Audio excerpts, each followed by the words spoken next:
Hailing from the great cold state of Alaska, I am the Frozen Gamer 87.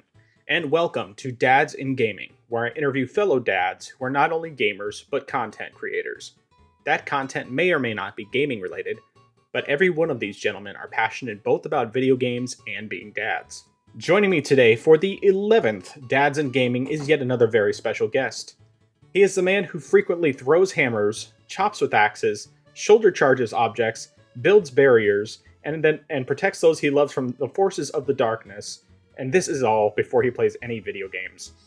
He is a longtime member of the Titan Masterclass and one of the most joyful guys I have ever met. The newest co-host of the Good Morning Guys podcast, Mr. Ryan Isley. How are you doing today, Ryan? I'm good. I appreciate that introduction. Titans forever.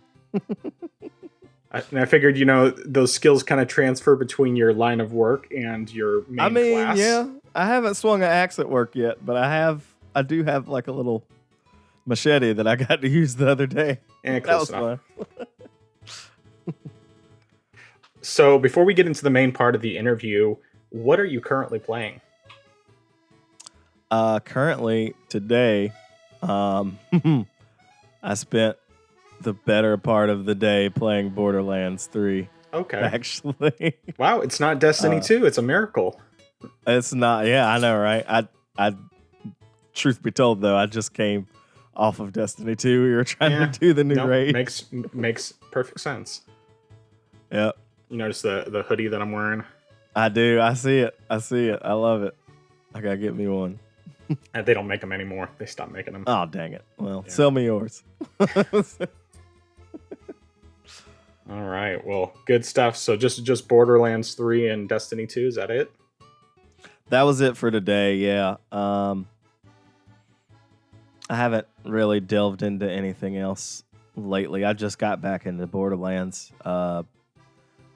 Just playing with some of the people from the MTTG community. Beer Money Vic and Grand. Yeah, they're trying to. We're supposed to be starting Tiny Tina's Wonderlands at some point, but they're still working their way through all the DLCs. So I was just like, fine, I'll just play. And now that I've started playing again, I was like, dang, man, I forgot how fun this game was. Right? Yeah, it's funny because Vic was actually the last person I interviewed for this, and he was telling me about how great Borderlands 3 is, and I bought it a while ago on discount, and I did too. I did a comparison between the Switch and Steam Deck, how it plays on both platforms, which is actually coming out before this interview will be posted. But that got me back into Borderlands, and so I went back into 2 primarily just because I've never finished it, and so I was working on that, and then my friends 3 was really my fun. Friends that I played Borderlands 2 with some friends who had already beat it multiple times, and they just dragged me through. I couldn't tell you anything that happened in the story besides I killed Handsome Jack. That's about it. That's about it. I mean, the story of Borderlands is kind of So you're not there for the story. You're there for guns. It's shooting stuff. That's what it's all about. So yeah, you're there to shoot stuff and get guns. So yes, sir. Yeah. All right. Well, good stuff. So, getting into the main interview questions. As with 2 of the previous guys I've interviewed for this series, you are a part of the Good Morning Guys podcast. What is this podcast about, specifically for those who are not already familiar with it? So Good Morning Guys is about, just guys sharing life together, which is we give a real life update, what we lovingly call fake life update, which is where we talk about games, things in media that we're watching, or other exterior content, I guess. And then we talk about God life, like what's going on spiritually with us, and anything happening with our church, or just stuff like that. All good stuff. Yeah. It's one of those that like I've always wanted to get into the podcast, but it's just a little daunting because of how many episodes there are. And keep in mind that the first time I like really actively heard about the podcast was when I was interviewing Lucas and Patrick, and that was in 2020. Oh wow! So it's like now I'm even more behind, and it's one of those. It's like, fine. Just jump in wherever. We don't take ourselves very seriously at all. Most of the time, we just kind of just make stuff up as we go. So it's very chill. We're super laid back. You can miss a few episodes. It doesn't matter. You're just having a conversation with friends. But I'm also a completionist, so it's just kind of like, But yeah. Did you do the MTTG plat? Well, I mean, I started listening back at episode 30, and I went back to the beginning at that point. But that was that's back in 2013. I started at I started around like episode 400. So for me, it's gonna take a lot to do that. That's quite a ways back to go. Yeah. Maybe if I listen on like 2x speed and don't listen to anything else. Right. It's like if I didn't have a bunch of other stuff to listen to, it wouldn't be that hard to get into new stuff. It's just that there's certain things that's like, okay, this one has stuff coming out every day. And so I'm listening to that typically. And then if I have time, I'll go and listen to other things I want to listen to. And it's just, Yep. It's just like with video games. There's only so much time. Exactly. Yeah, there's only so much audio time that you have. Right. Exactly. All right, so what is the origin of your gamer tag? And you've gone by a couple different things. BlackisSD was the one you were doing for quite a while there, and now you're going by Black Ryan. I don't know I know you do Xbox primarily. And I think you have PlayStation because I remember the guys were hassling you about that. Yes, I do have a PlayStation that's over here next to me on my my setup for my computer. BlackisSD. So there was, I don't know if he still does content. I feel like he does, but I don't see his videos pop up in my feed anymore. That's right. Maybe you told me about this. I remember now, but go ahead. Unsubscribe to stop watching him. So there's a Destiny 2 streamer who goes by the name of BlackisSD. And he is like, he's one of those people that you like just love to hate because his videos are like, he milks every second of those 10-minute videos that he does just to get, I guess 10 minutes is like what you need to hit for the YouTube algorithm to give you like ads and stuff like that. So like he milks it. And his intro is always long and everything. So I was just like, I'm gonna change my name to just be like an offshoot of his. So that's where that came from. Black Ryan came from one of my buddies that I actually played Destiny 2 with back in the day. We actually played for a while together. He doesn't get to play nearly as much now as a father of tiny children himself. He doesn't get a lot of free time. But he always would he was always calling me Black Ryan. So I was just like, all right, I'll just change my name to that. But I've had several other names, all like inside jokes of stuff, like way back in the day. Yeah, I do remember you actually telling me about the cactus thing, and I forgot about it because I think it was probably the one time that you and I played Destiny together, and I remember you telling me about that, and I totally forgot about it until you mentioned it. Because that's right. Yep. That's right. Okay. But have you seen Cactus around? I haven't. I haven't, but I honestly, I hardly keep up with the Destiny stuff animo. Like occasionally I'll hop on to like one of the lore videos from My Name is Life or like Datto, and probably the person I watch the most is Astacross, but even his stuff, it's just like I'm not really playing Destiny all that much anymore. Not that I don't want to, just that I don't have time. And understood. So, yeah, definitely understand that. What led you to join the Good Morning Guys podcast? Oh man, that was like the craziest on a whim type thing. I felt like I was listening to them I think this was right around the time that their previous co-host Ronnie had his baby, so they went from being 4 people down to 3 people, and I was just like kind of heavy in their Discord server, and just was like, hey, if y'all ever need a guest or somebody, I'd be happy to like record an episode with you if all 3 of you can't meet, because that was also around the time that Mark started having his like vocal issues. So it was really just down to Patrick and Lucas, and I was like, dude, if y'all need like a third person, like just to interview or something like that, I'll do it. Like you can do like some joiner people, and it kind of just stemmed from there to I was on there I think one week, and then the next week I think they interviewed somebody else or had another guest on, and then they would just kind of like text me like, hey, we're going to record this week. You want to come join? And I was like, yeah, sure. Until one point where I was in the middle of work, and like I got, I guess, an official invite from them, but I was so busy at work that I did not see all the messages until I like sat down for lunch, and I had like 53 missed text messages from them. I was like, what is happening? And they were like, "Oh yeah, we want you to officially join the podcast." And I was like, "Oh, all right, yeah, sure, whatever." It was very nonchalant for me. But they were like, "Man, we had like this whole thing planned out because like you had came on there that one time, and they were like, that was kind of like your little interview process." And I was like, "Oh, I had no idea. I thought you were just doing it to be nice."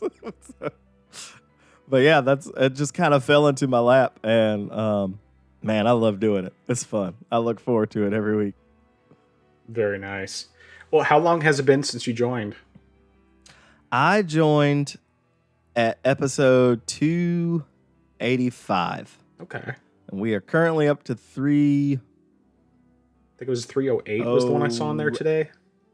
It's like 308 or 309, yeah. So, okay. Yeah. That's what, 20? Yeah, just a little over 20 episodes. Yeah, and looking forward to many, many more, whatever we do. Definitely. So, and you guys are doing this every week, or is it?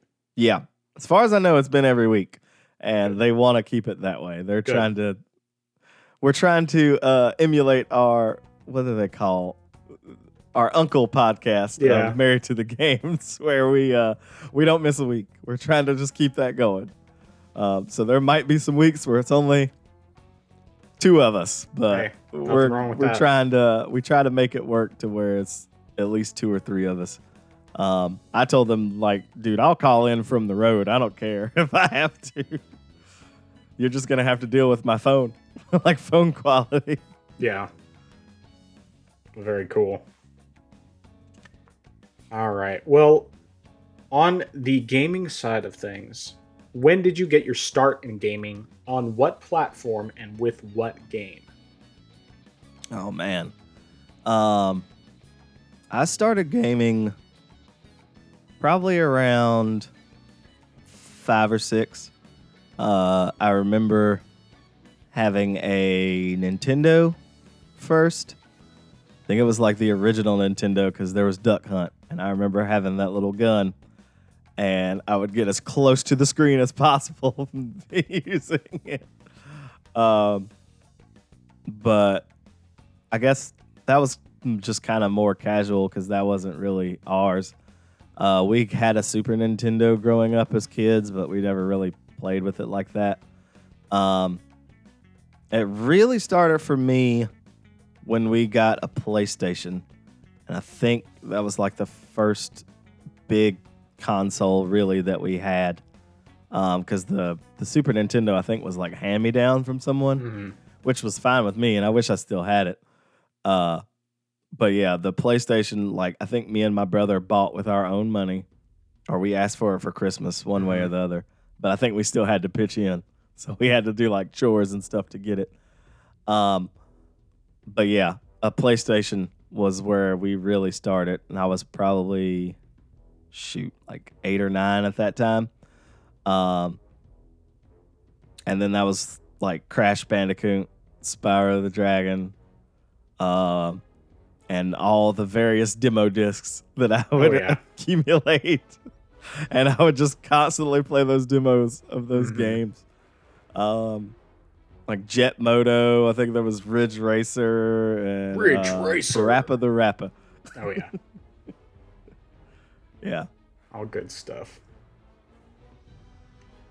Well, how old are you? Just as a side question. I am 36. I will be 37 in February. Okay, so you're like a year younger than me, which is like almost exact. Well, what day in February? 3rd.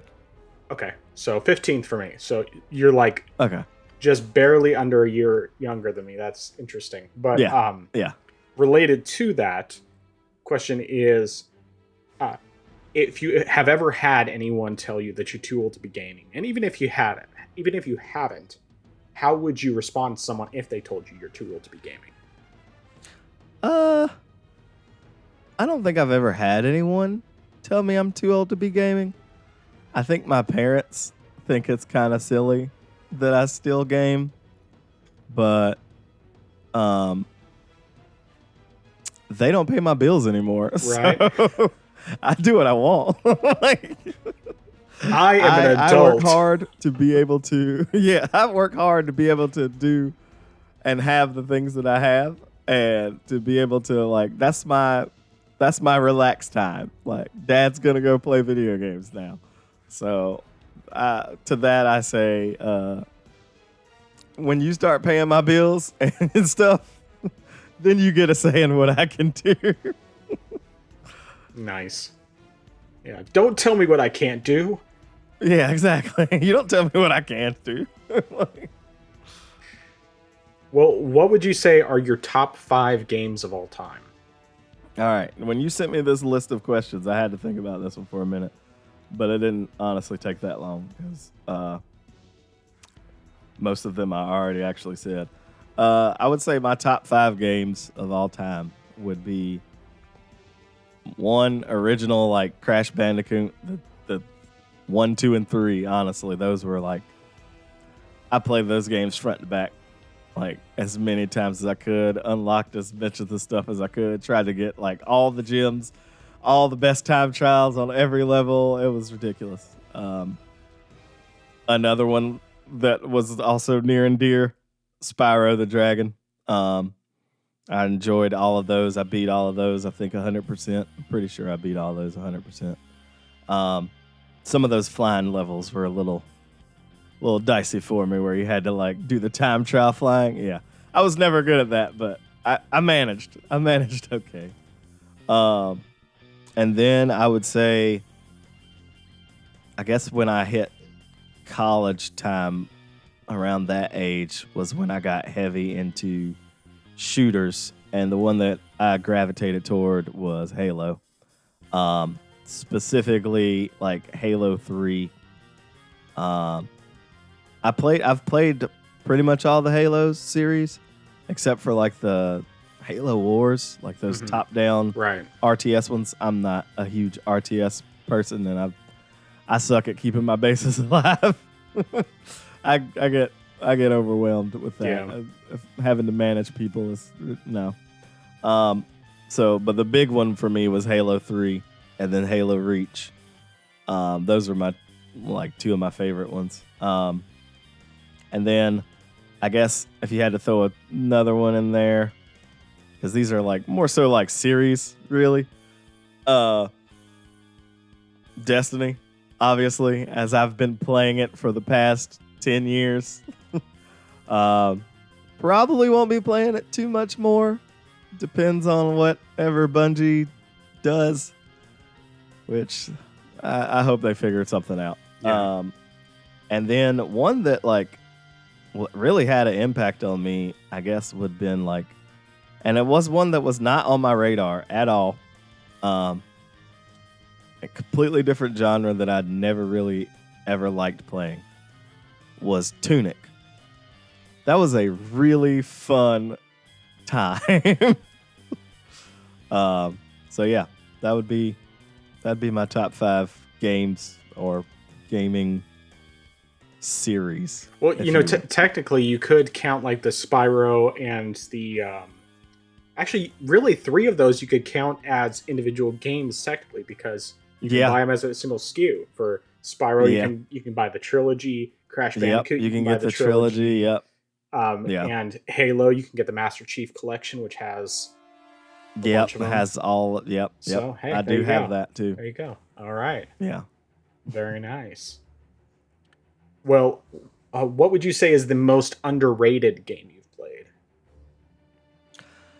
Oh, the most underrated game I've played. I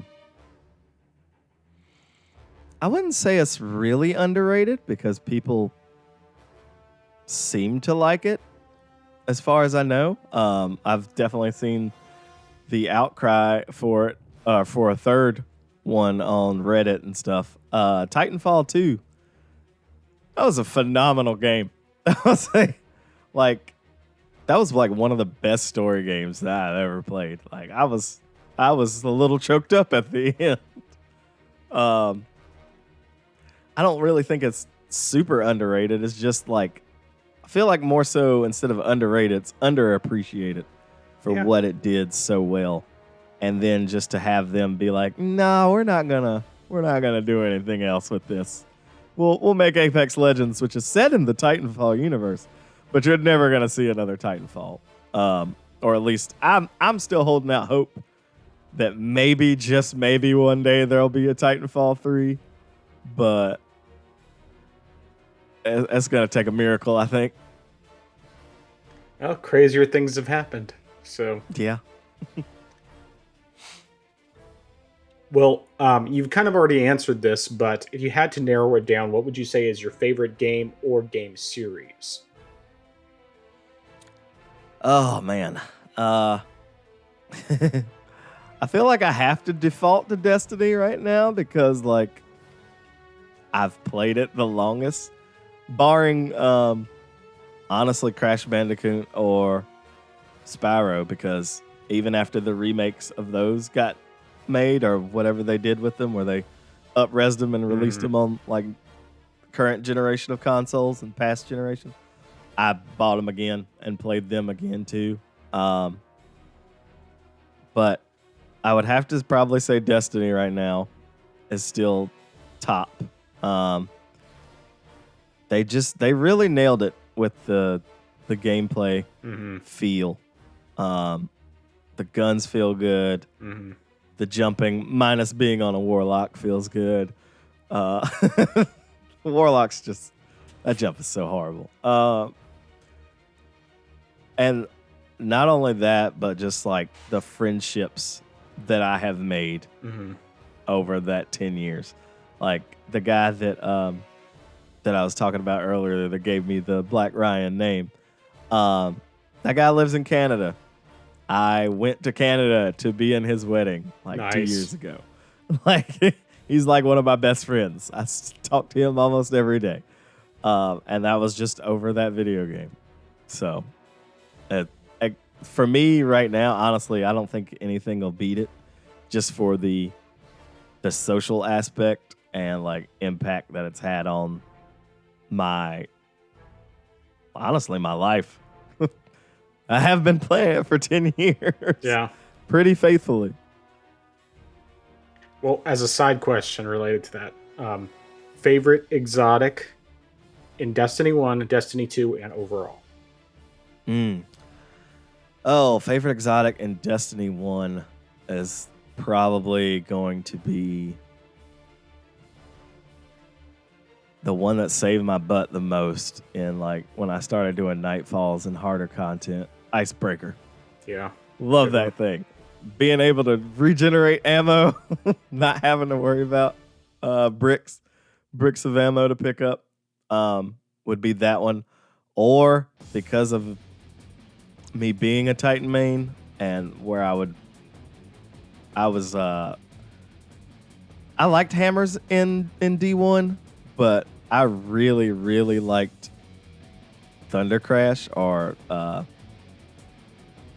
what was it called in D1? Dang, I can't think of what it was called in D1 because I've been playing Fist of Panic. So long. Yes, Fist of Panic or Havoc. Yeah. Yeah. Zalo Supercell, the like ARC AK-47 basically, because you would get your super back so fast and it would chain lightning to everyone. That was a great gun. For D2, the most practical one, what's the one that I don't honestly take off? I'm trying to think of the exotic that I don't take off the most. Probably Monte Carlo, just because I could get my punches back. And, you know, Titans, we like to punch. So I like having a powered melee all the time. The most impractical and fun one, I feel like, for a good while was Telesto. I think just whenever I want to have a good time, I just put on Telesto and just voop people. It's always fun. And I would say, I guess, overall, my favorite exotic would probably be,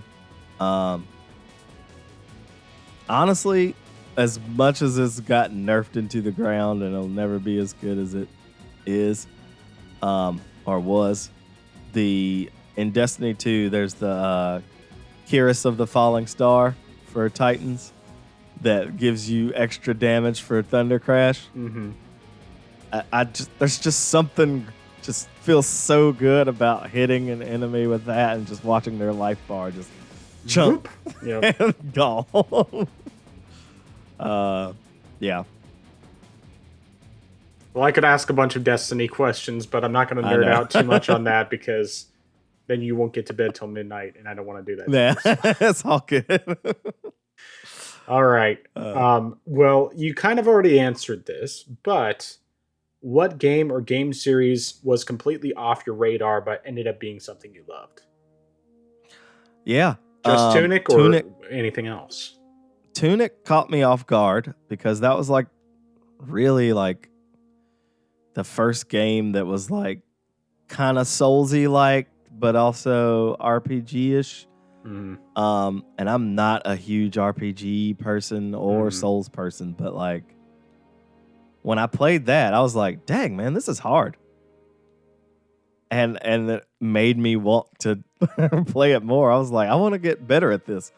I only had to turn on like baby mode at the very, very end of the game. So everything, I've died so many times in that game. But I was trying to like learning how to do those patterns and like learning the boss's patterns and everything. Kind of got me into like more hard games like that, like Souls-like games. So then I started playing other games that had like Souls-like experiences, like Jedi Fallen Order, Jedi Survivor. What's the other one that I tried to play? Lies of P. Lies of P is fun, but I might have to give that one another crack because I kind of gave up halfway through because I forgot what I was trying to do. I took a break on it at one point, and then like I could not for the life of me remember where I was going or what I was doing. So I was like, I should probably just restart this at some point. But that one is another hard one, like learning the parry window and all that stuff. And then like Flintlock, which was just a recent one that came out. That one was fun. Albeit a little janky, but it was still a good time. I had fun with it. I'll probably go back and play it again because when I played it, I just played it on like story mode. But in story mode, you don't get any of the achievements. So you have to play it on either normal or hard to get the achievements. And since I beat it now and I kind of know what to expect, I'm probably going to go back in and put it on like normal or hard and see what I could do. But it has opened me up to the possibility of like getting Elden Ring and playing Elden Ring because all my friends have said like that's one of the best games they've ever played. And I'm like, I want to experience it, but I know I'm going to get clapped as soon as I run up on the first boss. Yeah, but you'll I'm get still going to clapped, try it. But it's I think it's one of the easiest ones to get into, at least to start, because you have so much more freedom. Yeah. So, Yeah. I can't have too much freedom. As long as there's some freedom, like freedom on rails, I could do that. Like God of War and stuff like that, where it's like you're kind of open world, but kind of not real. Like you could just golden line it and do it. I had that problem with Starfield because I tried to play Starfield, and they were just like, okay, go explore the galaxy, and I was like, nope, that's too much. That's too vague. I don't want to do that. I need a golden line quest to follow. And it wasn't there, so I was like, yeah, I'm not gonna keep playing this. Open world games like that big, I can't. It's too daunting. I tried to play Breath of the Wild. I was like, nope, because I will run up on Ganon right now with just the stick and see what happens. Well, if Elden Ring is too overwhelming, there's always Dark Souls. You could easily do that. Yeah. That's a good one. I mean, now to be clear, I've never finished any of these games. Like I've dabbled in. I played probably like 60 hours or something on Elden Ring, similarly on Dark Souls, and ended up falling off in both cases. In Dark Souls, because I originally started it on the Switch, and then I had fallen off for such a long time, I eventually got it on Steam, and then had to restart there. So it's been a while since I last played, but at least I feel like I've made more progress in some ways, even though I'm not technically as far. Anyway. Right. But I felt like that one it wasn't too hard to get into. You just had to go into it expecting to die a lot, and that's exactly what I expected in Lies of exactly, P. yeah. So like I feel like I probably could. And because I do have a PlayStation, I may end up getting Bloodborne because I've heard a lot of people say how good I would Bloodborne wait is. though, because there may end up being a remaster one of these days, and you wouldn't want to get the 30 frames per second, unstable 30 frames per second version when you could wait, and they probably would have a remaster that's 60. Yeah, and it makes such a huge difference for that kind of game having a higher frame rate. So. Yeah, the frames definitely the frames absolutely are a factor in those games. Speaking of which, this just another side question, because I got to know, how was it for you switching from Destiny 2 being 30 frames per second, bumping up to 60 when you were able to play it on Series X? Oh man, it was glorious. It was kind of like there's been points where like I've noticed the technology shift. I think first time I experienced it was like honestly going from like a PS2 to an Xbox 360. I was like, oh my gosh, this thing is so much stronger. It looks so much better. And then like when I did I used to play Call of Duty, and I went from like the component cables, like hooking them up to the TV with the component cables, to an HDMI cable. I was like, why have I never done this? This is so clear. I feel like I could do anything right now. And then with the Xbox Series X, dude, that bump to 60 frames or 120 when you're in Crucible, if your TV can support it, which mine does, and it's something unreal, man. And like the field of vision, like that was the big thing for me. Like, because I never really played on PC. When I was a PC gamer at one point, but then I just fell behind because like, you know, you have to always update your system. Well, you or don't have something to. like That's that. not true. And like I'd gotten into PCs at the wrong time because I was about to have my first kid. I just built like this gaming PC, and then like they were like DDR4 RAM, and I was like, ooh, it's so much faster than DDR3. But that means that I have to get another motherboard. And if I get another motherboard, then I gotta get another CPU. Yeah. If I get a CPU, well, technically, you don't always have to upgrade everything. Like, I will say, I think at that point when I'd started, I would have had to upgrade, like literally. Well, I mean, going up to DDR4, you definitely would have had to make some upgrades. CPU may or may not have had to, because like when I built my PC, the first time I built a PC in 2016, I cheaped out a bit on CPU and stuff, and I was using DDR3 at the time. And then when I decided I wanted to upgrade my CPU, then I did have to upgrade all the other stuff. Basically, I could keep my power supply that and my hard drives, but I had to switch over to new motherboard, new RAM, and everything in order to upgrade my CPU. But then after that, when I made upgrades, I didn't have to do anything, just get the new part and add it in. Yeah. So, yeah. Yeah. Either way. I'm actually thinking about switching back to PC for gaming. Just because like I know that the PC will run it like at higher frames. And I feel like I have the know-how to, I mean, I've built PCs before too, so it's not something that I find terrifying. Like, right. I don't care. I'm the tech person in my family. When everyone has a problem with tech, they ask me. So I've done basically everything that you can do to a laptop or a desktop computer. Yeah. So yeah, I think I may end up going back and then just utilizing my since I pay for Ultimate, just utilizing Game Pass on PC. Might as well. And just do it that way. I will not repurchase everything for Destiny 2, though. I'll tell you that. Right? Yeah. No. You don't have my to. Xbox and play it there. I think. Let's see here. I'm trying to think. Yeah. I guess expansions you would have to repurchase now that I think about it. Mm-hmm. Yeah. I mean, when I switched, it was just going from PS4 to PC, so it was. You know, and at that point there was no cross play or cross progression or anything like that. Yeah. So. But yeah. Yeah. All right. Well, this is, of course, the Dads in Gaming series. So let's start transitioning into the dads portion of it. So first of all, what is it that you do for a living?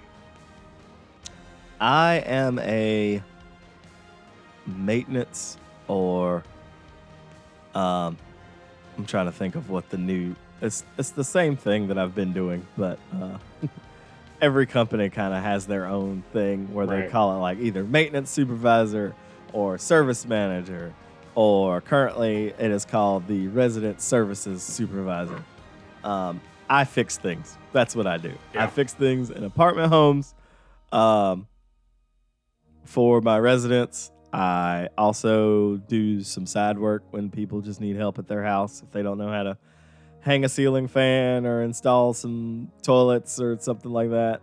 I'm usually the guy that everyone will ask, like, hey, can you come over and help me do some? Yeah, so I'm that guy. I fix things. I like to use my hands. Yeah, I've been doing it now for 15 years. Nice. Yeah, after I got out of retail, it was a big shift. Because I'd been like working at PacSun and what's the name of the store? Old Navy. And then I was just like, man, I need to do something else. So my brother was working and living at a property at one point in Chapel Hill. And he was like, hey, man, you want to just come like help get the apartments ready for the next school year? And I was like, yeah, sure, why not? And I ended up really loving it. I also ended up really loving how much they paid me because I was getting a buku load of overtime because you just had to for the time crunch that it was. But then just sticking with it over the years, I've learned so much. Like, I pretty much don't need anyone to come out to my house to do anything. Very nice. Unless it was something like major, which I just had a water leak in my front yard not too long ago.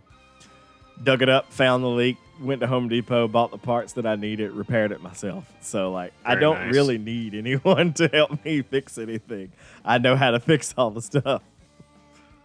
That's awesome. Yeah. Fantastic. Well, how long have you been married?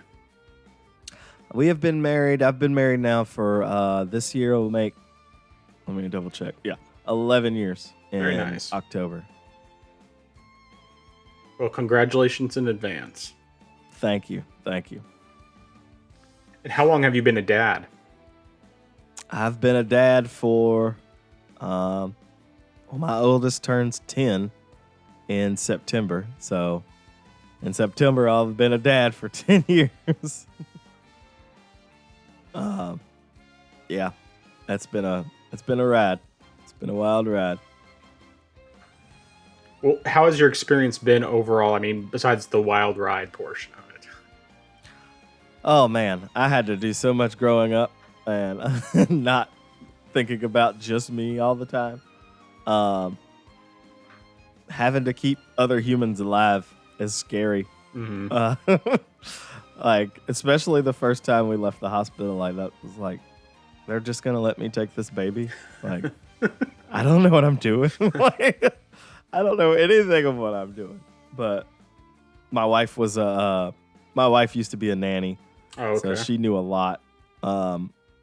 So I absorbed all of her knowledge, and from then on, it's been crazy at times. But honestly, I really do have great kids. Like, they've not made it very hard for us until like recently, when they're starting to get a little bit older, a little bit more rambunctious, and starting to smell themselves. Especially my oldest. He's starting to like, well, why? Why do I got to do that? I'm like, bro, don't start. Don't start.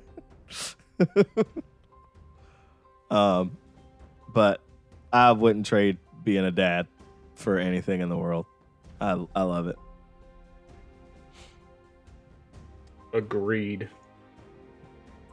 What's the most surprising thing you've learned in parenting? Kids will humble you real quick. I think that's what I had to learn real fast. Like, you think you're doing a great job, but then they just, I don't even know what it is, but like, it's just when they're little, they just say these little things that can just cut you right to your heart. And you're just like, oh God, I wasn't ready for that. I wasn't ready for my mind to be blown by a little 2-year-old who doesn't even know how to pee in the toilet yet. So yeah. Yeah, that would getting humble and realizing that also they're not yours. You're put in charge of them, but they belong to God. You got to give them back. Yeah. I'm trying to steward them as much as I can. I'm trying to help them grow as much as I can in their faith. I'm not trying to force it on them or anything. I'm letting them make those decisions. I'm just giving them the tools, like just taking them to church. I'm trying to just be a good role model for them. Is ultimately what I would love, is my ultimate goal. I'm trying to just show them that it's not really about you, man. You're here for a short time. So do the best you can with the short amount of time that you got. Right. Well, what's something that you wish you had realized sooner in parenting? Oh, something I wish I'd realized sooner.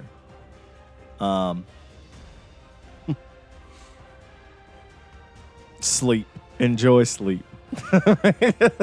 Because it is fleeting. No, honestly, my kids slept pretty good when they were growing up. Even when they were babies, like around like 2 months or stuff, or 2 months, 3 months or so, they would like sleep through the night if we put them to bed at 9.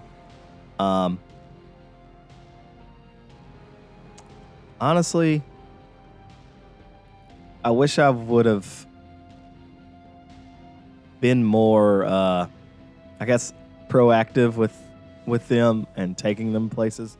I do it now, but there's a lot of time that I missed just because of work, where I was constantly busy and constantly working, that you just don't get that time back. So like you have to spend as much time as you can with your kids. When I was young, younger, I was still trying to do things that I wanted to do.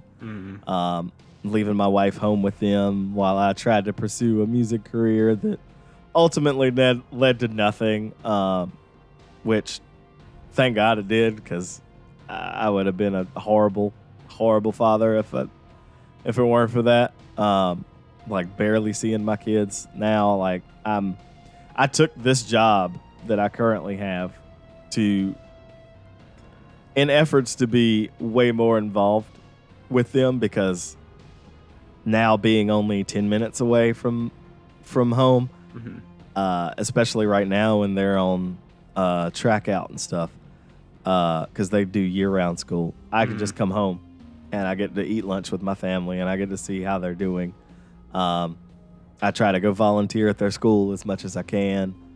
I'm trying to insert myself more, so like just making sure that you don't miss those precious moments, because you really, like, the slow march of time is not slow.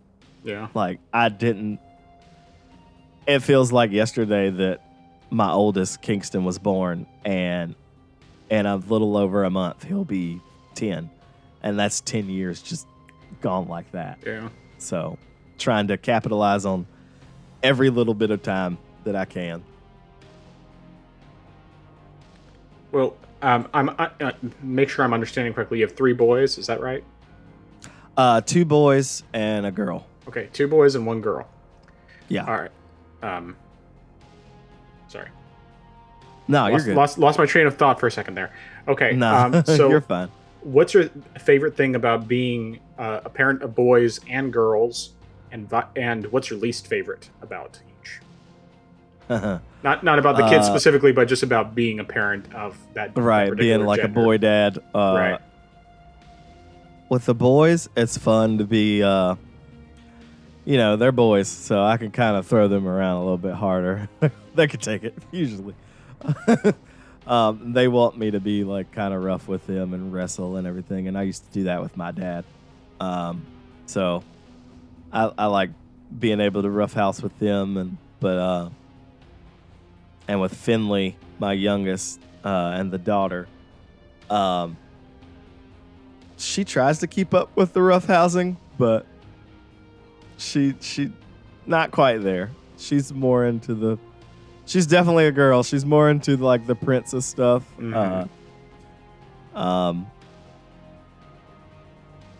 dang, I lost my train of thought too, just for a second. Something I don't like about raising boys.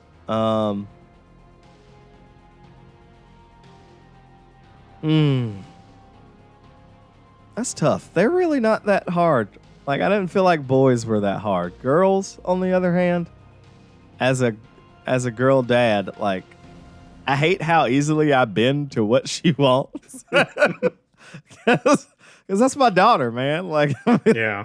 Like, she could ask for the moon, and if I could do it, I would. But like, I'm like, hey, baby, I can't. Like, I can't do it. And then she turns on the waterworks so quick, like, and it just hurts. I don't like seeing her cry. Yeah, that's what I got for that. I think yeah. All right, fair enough. Well, how do you find time to game with kids, a wife, and a 9-to-5? It's usually on days like today where my wife took the kids. She went to go hang out with her best friend at Great Wolf Lodge, so they left at like 11:30 this morning. So I was like, I'm gonna play video games all day. And that's pretty much what I've done. I've not been in the slightest bit productive today. Or my usual routine is, when the kids are in school, we usually put them to bed by around 7:30, 8 o'clock. Mm-hmm. So then, like, once they go to bed, I usually will get online, and I'm only online for about an hour or two before I also go to bed. I'm like, I try to just get at least something something going in those little bit of hours. Or if I wake up early enough or I can't sleep for some reason, I'll like go upstairs, turn on the Xbox quietly and just sit there on the couch. Try to do some, usually that's my like vault management time for Destiny. There you go. Going through weapon rolls and seeing what I want to keep and what I don't. Every now and then, because I also have a Switch, I'll just put like what I call a quick game on there, like Suika Game or like Vampire Survivors. And, you know, on my lunch break or something, if I got some downtime, I'll like pull out the Switch and play that. And then I look at my watch and it's been like 3 hours and I haven't done anything for the day. And I'm like, oh no.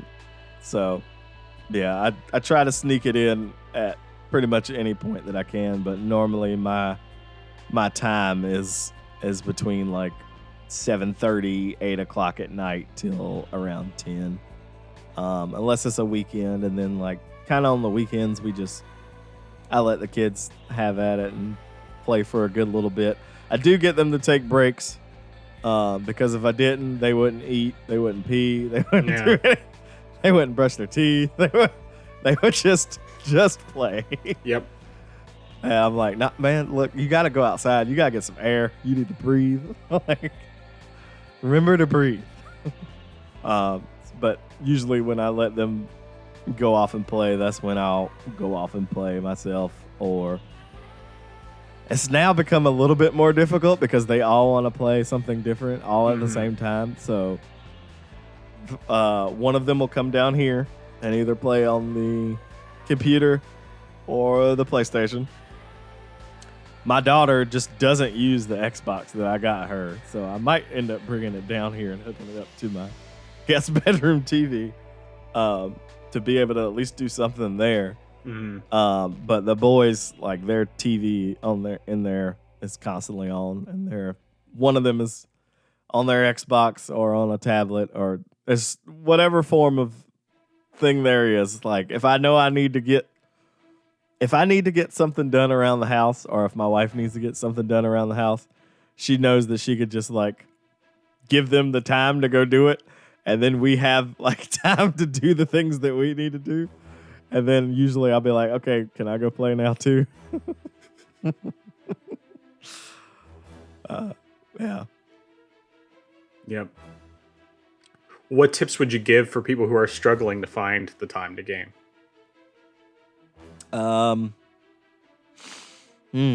Tips.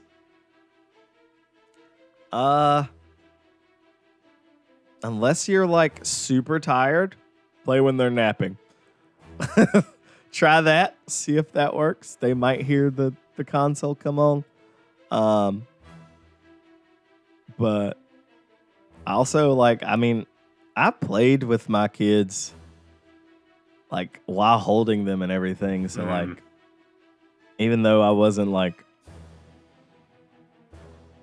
I would like at least hold them while I was like trying to play some games or do some stuff.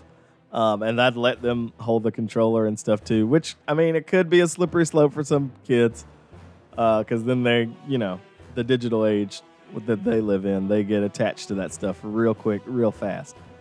I mean, try to make time. Obviously, if you want to spend time with your husband or wife, then, you know, prioritize them more so than anything, because that's your family. Video games, like, they'll come and go. You'll if you really want to do it, you'll find the time. If it's that important to you. I would say, like, if you can, and if you're one of those people that get up early, sure. Try to play a little bit before the kids get up or before you get your day started at work. Or like I do at night, like after the kids are gone to bed, your wife's doing whatever, you know, just get you a couple of hours in, but don't neglect your family, obviously. Don't just like shut yourself in your man cave and be like, I'm doing this for the next 7 hours. No, don't be that guy. because I've been there and it has led to some marital strife early on before. So yeah, don't be that guy. Just, communicate with your wife like, hey, I need a couple hours to just, game with my buds or something like that. Or, just ask. You're an adult. You had a baby. I'm assuming you're an adult at this point. You made the conscious adult decision to have a baby. You could talk to people. You could talk to your significant other and say, hey, can I play some video games? All right. Good stuff. Well, what advice would you give to newer parents, especially in how to parent boys versus girls? Boys versus girls.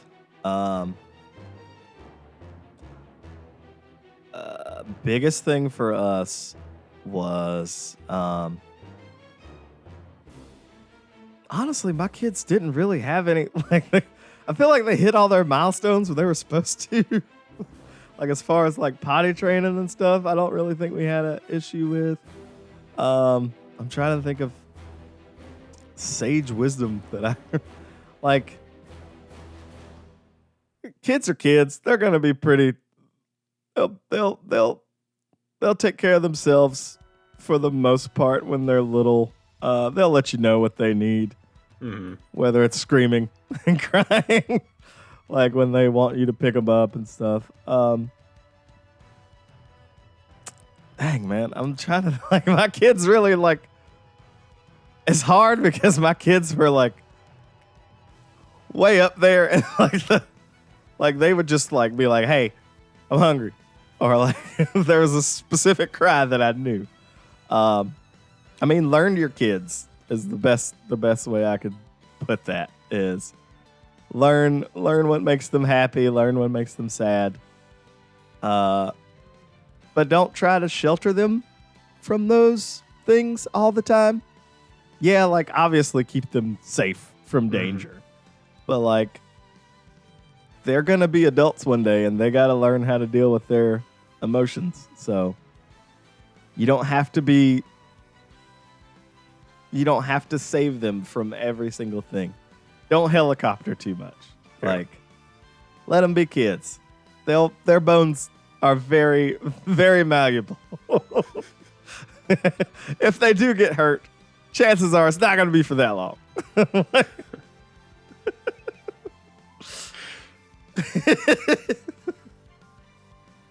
All right. Yeah, that works. Yeah. All right. Well, we cannot close out the night without your best or worst, depending on your perspective, dad joke. Give it to me. Oh, man. You know what? I forgot all about this one. But the one I always default to with my kids is the... Oh, what? Shoot, I can't remember how it goes now. I just had it in my head. What's brown and sticky? A stick. Yeah, that's my favorite one. That one never fails to make me laugh. Yep, that's great. Yes, I always appreciate that one as well. Yeah.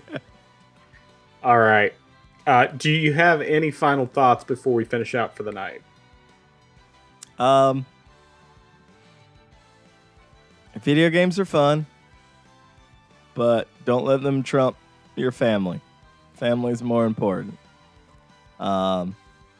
Take care of your family.